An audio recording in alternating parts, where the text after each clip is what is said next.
Hello friends, आप सभी का स्वागत है हमारे यूट्यूब चैनल विजार्ड क्लासेस पर। दोस्तों, ये क्लास जो है बीपीएससी टीचर के लिए जीके जीएस का क्लास है। सॉरी, जीके जीएस का नहीं, ये कंप्यूटर का ही क्लास है। ठीक है, जीके जीएस का भी क्लास चलता है दोपहर 1 बजे में। आप लोग देख सकते हैं चैनल पर जो है वीडियो अपलोड हो जाती है। ठीक है, तो चलिए स्टार्ट करते हैं आज की क्लासेस। ये कंप्यूटर की क्लासेस है जो कि 80 मार्क्स के आते हैं आपके बीपीएससी टीआरई एग्जाम में। ओके, और साथ ही एसटीईटी कंप्यूटर के लिए भी ये सेशन काफ़ी फायदेमंद है क्योंकि सिलेबस तो अप्रॉक्स दोनों का सेम ही है। ठीक है, तो पहला क्वेश्चन है आज के सेशन का, which of the following statement is correct about the DWDM। ठीक है, तो यहाँ पूछ रहा है बताइए कि DWDM के बारे में कौन सा स्टेटमेंट जो है करेक्ट है। ऑप्शन ए है it can transmit data at very high speed. Option B है it can transmit data at very low speed. Option C है DWSM stand for digital web division multiplexing. Option D है none of this. तो option A कह रहा है क्या ये जो है डेटा को वेरी हाई स्पीड में ट्रांसफ़र कर सकता है। ऑप्शन बी कर रहा है क्या ये डेटा को वेरी लो स्पीड में ट्रांसमिट करता है। ऑप्शन सी कर रहा है क्या DWDSM का फुल फॉर्म जो है डिजिटल वेब डिवीजन मल्टीप्लेक्सिंग होता है। ऑप्शन डी है नन ऑफ दिस। तो इसका करेक्ट आंसर जो है वो हो जाएगा friends, it can transmit data at very high speed. यानी कि DWDM जो है, डेटा को बहुत ही हाई स्पीड में ट्रांसमिट कर सकता है। DWDM जो है दोस्तों, डेटा को बहुत ही हाई स्पीड में जो है ट्रांसफर कर सकता है। अब है MAC address is also called, यानी कि मैक एड्रेस को जो है और किस नाम से जो है हम लोग जानते हैं। यानी कि मैक एड्रेस को जो है हम लोग और किस नाम से जानते हैं। ऑप्शन ए है फिजिकल एड्रेस। ऑप्शन बी है लॉजिकल एड्रेस। ऑप्शन सी है सोर्स एड्रेस। ऑप्शन डी है डेस्टिनेशन एड्रेस। ठीक है, तो इसका करेक्ट आंसर जो है वो हो जाएगा फिजिकल एड्रेस। इसका करेक्ट आंसर जो है वो हो जाएगा फिजिकल एड्रेस। यानी कि मैक एड्रेस को जो है हम लोग फिजिकल एड्रेस के नाम से भी जानते हैं। ठीक है दोस्तों, यानी कि मैक एड्रेस को जो है हम लोग फिजिकल एड्रेस के नाम से भी जो है जानते हैं। Okay, it means MAC address is also known as the physical address. ठीक है, तो देख ही लीजिए कि मैक एड्रेस को जो है हम लोग फिजिकल एड्रेस के नाम से भी जानते हैं।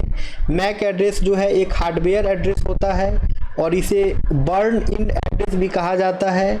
ये जो है एक यूनिक आइडेंटिफायर होता है एक डिवाइस के नेटवर्क एडाप्टर का या फिर नेटवर्क इंटरफेस कंट्रोलर का। ठीक है, मैक एड्रेस जो है एक यूनिक आइडेंटिफायर होता है डिवाइस के नेटवर्क एडाप्टर का या फिर नेटवर्क इंटरफेस कंट्रोलर का। ठीक है, आगे आते हैं अब, which of the following address is 32 bit. तो यहाँ पे पूछ रहा है बताइए कि इनमें से किसका एड्रेस जो है 32 बिट का होता है। ऑप्शन ए है मैक एड्रेस। ऑप्शन बी है वर्चुअल एड्रेस। ऑप्शन सी है सोर्स एड्रेस। ऑप्शन डी है डेस्टिनेशन एड्रेस। तो इसका करेक्ट आंसर जो है वो हो जाएगा वर्चुअल एड्रेस। यानी कि वर्चुअल एड्रेस जो है वो 32 बिट का होता है। ठीक है, और याद रखना है दोस्तों, आपका मैक एड्रेस जो है वो 48 बिट का होता है और IPv6 जो है वो 128 बिट का होता है दोस्तों। ठीक है, तो देख सकते हैं यहाँ पे ये आपका वर्चुअल एड्रेस जो है 32 बिट का होता है, जिसे हम लोग IP एड्रेस के IPv4 के नाम से भी जानते हैं दोस्तों। ठीक है, और इसे जो है रिप्रेजेंट किया जाता है 8 बिट फील्ड से, जो कि सेपरेटेड होता है पीरियड्स के द्वारा। Each 8 bit field is a bite of the IPv4 address. और ये जितने भी 8 बिट फील्ड होते हैं ये सभी के सभी जो है बाइट होते हैं, IPv4 एड्रेस के फील्ड बाइट होते हैं। ठीक है, और IPv4 एड्रेस को जनरली जो है डॉट डेसिमल नोटेशन में जो है रिप्रेजेंट किया जाता है। जैसे एग्जांपल में देख सकते हैं आप लोग 192.0.1। ठीक है, इन सम केसेस IPv4 एड्रेस में भी रिप्रेजेंटेड इन हेक्साडेसिमल, ऑक्टेल और बाइनरी रिप्रेजेंटेशन। और कुछ केसेस में जो है IPv4 एड्रेस को जो है हेक्साडेसिमल, ऑक्टेल या फिर बाइनरी रिप्रेजेंटेशन में भी जो है रिप्रेजेंट किया जाता है। ठीक है, और IPv4 जो है IP वर्जन का ही एक टाइप है। जनरली 2 प्रकार के आपके IPv इंटरनेट प्रोटोकॉल के वर्जन्स होते हैं, एक IPv4 होता है और एक IPv6 होता है। IPv4 जो है दोस्तों ये जो है आपका कितना बिट का होता है, तो 32 बिट का होता है। और IPv6 कितना बिट का होता है, तो IPv6 जो है 128 बिट का होता है। और ध्यान रखना है दोस्तों, आपका मैक एड्रेस जो है वो 48 बिट का होता है। इसे याद रखना है, यहाँ से क्वेश्चन बनते हैं दोस्तों, एसटीईटी एग्जाम में तो पूछा गया क्वेश्चन है ये। ठीक है, आगे आते हैं। अब है EDI स्टैंड फॉर, यहाँ पूछ रहा है बताइए EDI का फुल फॉर्म क्या होगा। EDI जो है जनरली इसका टर्म जो है आपके ई कॉमर्स के सिलेबस में होता है। ठीक है, तो वही EDI का फुल फॉर्म पूछ रहा है। ऑप्शन ए है electronic data interchange, option B है electronic digital internet, option C है electronic digital interchange, option D है इलेक्ट्रॉनिक डेटा इंटरनेट। तो दोस्तों EDI का फुल फॉर्म जो है वो हो जाएगा इलेक्ट्रॉनिक डेटा इंटरचेंज। ठीक है दोस्तों, EDI का फुल फॉर्म जो है इलेक्ट्रॉनिक डेटा इंटरचेंज हो जाएगा। EDI का फुल फॉर्म जो है दोस्तों इलेक्ट्रॉनिक डेटा इंटरचेंज हो जाएगा। ठीक है, आगे आते हैं। अब EDI के बारे में भी जान लीजिए क्या होता है। तो EDI जो है एक इलेक्ट्रॉनिक एक्सचेंज होता है बिजनेस डॉक्यूमेंट का, जैसे कि आपका परचेज ऑर्डर हो गया, इनवॉइसेस हो गया कंपनीज के बीच में, इस सभी को जो है ये essentially replacing paper based communication. तो हम लोग जो भी पेपर बेस्ड कम्युनिकेशन पहले करते थे परचेज ऑर्डर के लिए या फिर इनवॉइसेस के लिए, तो उसको जो है रिप्लेस करता है आपका EDI। ठीक है, EDI का फुल फॉर्म क्या होता है, तो इलेक्ट्रॉनिक डेटा इंटरचेंज। जैसा कि इसके नाम में ही लग रहा है, ये डेटा को इंटरचेंज करेगा लेकिन इलेक्ट्रॉनिक फॉर्म में। ओके, आगे आते हैं। What is the maximum data transfer rate of the ISDN। यहाँ पे पूछ रहा है बताइए ISDN का जो है मैक्सिमम डेटा ट्रांसफर रेट क्या होता है।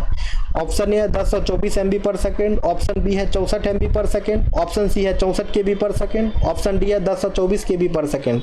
तो इसका करेक्ट आंसर जो है वो हो जाएगा 64 KB पर सेकेंड। इसका करेक्ट आंसर जो है वो हो जाएगा 64 KB पर सेकेंड, यानी कि ISDN का मैक्सिमम डेटा ट्रांसफर रेट जो है वो 64 KB पर सेकेंड होता है। ठीक है दोस्तों, यानी कि ISDN का मैक्सिमम डेटा ट्रांसफर रेट जो है वो 64 KB पर सेकेंड होता है। अब यहाँ पूछ रहा है बताइए ARPANET स्टैंड फॉर, यानी कि ARPANET का जो है यहाँ पे फुल फॉर्म पूछ रहा है। आपके कंप्यूटर नेटवर्किंग का जो है ARPANET जो है ये बहुत ही VBI क्वेश्चन है, और यही ARPANET का जो है यहाँ पे फुल फॉर्म पूछ रहा है। ऑप्शन ए हो जाएगा advance recheck project agency network, option B हो जाएगा advance recheck project agency network, option C है advance research project agency network, option D है advance research project agency internet. तो इसका करेक्ट आंसर जो है वो हो जाएगा advance research project agency network. इसका करेक्ट आंसर जो है वो हो जाएगा advance research project agency network. ठीक है, यानी कि ARPANET का फुल फॉर्म जो है advance research project agency network जो है वो हो जाएगा। ठीक है, आगे आते हैं। अच्छा, ARPANET के बारे में एक और देख लीजिए। ये जो है पहला wide area packet switch network था। ठीक है, जिसका शुभारंभ जो है US डिपार्टमेंट ऑफ डिफेंस में जो है किया गया था। अब what is the size of the UDP header, UDP header का जो है साइज क्या होता है वो पूछ रहा है। ऑप्शन ए है 8 बाइट, ऑप्शन बी है 16 बाइट, ऑप्शन सी है 20 बाइट, ऑप्शन डी है 64 बाइट। तो इसका करेक्ट आंसर जो है वो हो जाएगा 8 बाइट। इसका करेक्ट आंसर जो है वो हो जाएगा 8 बाइट, यानी कि UDP हेडर का साइज जो है वो 8 बाइट का होता है। यानी कि UDP हेडर का साइज जो है दोस्तों वो 8 बाइट का होता है। ठीक है, UDP का फुल फॉर्म जो है यूजर डेटाग्राम प्रोटोकॉल होता है। UDP जो है दोस्तों आपका 8 बाइट का होता है। UDP हेडर के जो है 4 फील्ड होते हैं, एक सोर्स पोर्ट होता है, एक डेस्टिनेशन पोर्ट होता है, एक लेंथ होता है, एक चेकसम होता है। UDP का फुल फॉर्म जो है दोस्तों यूजर डेटाग्राम प्रोटोकॉल होता है। UDP जो है आपका साइज में 8 बाइट का होता है, और UDP हेडर जो है 4 फील्ड कंटेंस करते हैं, एक सोर्स पोर्ट, एक डेस्टिनेशन पोर्ट, एक लेंथ, दूसरा चेकसम। ये सभी के सभी जितने भी UDP के हेडर होते हैं ये सभी 2 बाइट के होते हैं। ये सभी 2 बाइट मिलकर ही टोटल 8 बाइट जो है ये साइज में हो पाते हैं। अब है which of the following protocol is the connection less protocol. Which of the following protocol is the connection less protocol. दिए गए ऑप्शंस में से जो है कौन सा प्रोटोकॉल है वो कनेक्शन लेस प्रोटोकॉल है, बताना है। तो दोस्तों ये क्वेश्चन आप लोगों का होमवर्क रहा। इसका आंसर आप लोग कमेंट सेक्शन में कमेंट्स करेंगे। जो लोग भी चैनल पे नए हैं चैनल को सब्सक्राइब कर लेंगे ताकि आने वाले वीडियो का नोटिफिकेशन जो है दोस्तों आप सभी को मिलता रहे। अब जो है मिलते हैं कल की क्लासेस में। Okay friends, thank you everyone.